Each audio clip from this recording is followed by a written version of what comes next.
I have good news for you. If you are looking to turn a hank of yarn into a center pole cake of yarn, it is a super fun process. Let's get started. I'll tell you about the supplies you'll need. A swift, a ball winder, a hank of yarn, and a scissors. So first thing we're going to do is set up our swift. So it's going to have a clamp that will attach to a tabletop, and then you just tighten it down. And then you're going to attach your yarn winder to the other side of your table, kind of kitty corner from the swift, and that should have a clamp as well to tighten. Now we're going to unravel your hank of yarn. So first you want to remove the label, but make sure you don't throw it away, set it aside. And you're going to gently unravel the hank. And try to find something that looks like this, like a little tunnel, and hold on to that so that your yarns don't get crisscrossed. And then just keep gently unwinding it until it looks kind of like this oval shape. And what you're gonna look for is a place where it is tied together. Sometimes they have little ties, maybe like 3 or 4 of them, and then you just cut those and trim them.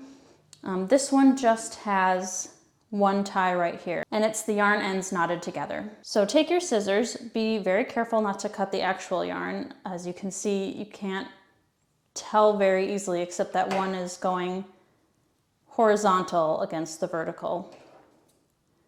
So snip.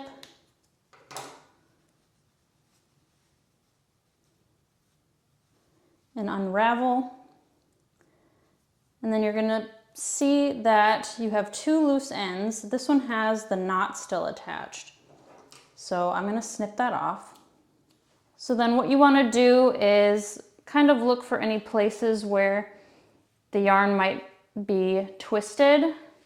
I don't usually do this step. I prefer to just risk it and then get furious when it gets tangled in the swift, but not everybody has to live that way. So take your yarn and put it over your swift like this, and then there should be a little lever, and you just press up and let it extend. So now you have your 2 ends of yarn that you can choose from, and if you're able to just kind of gently pull all the way around and it comes out easily, then you can use that end. So now you want to thread your yarn through this little coil on your yarn winder and then stick it through the slot. So normally you would hold your yarn like this while you're spinning, but my yarn winder is complete trash and this will flop around everywhere. So I have to hold this, but normally you would hold your yarn instead while you're spinning. And then you just start twisting the handle. You want to move at a steady pace, but don't go too fast. And I hate my swift and yarn winder. I hope to get a nicer pair someday. I would highly not recommend these. And then you can remove your cake of yarn. And then what you want to do with the label is roll it up and stick it in the center so that you can make sure you remember what kind of yarn you're dealing with.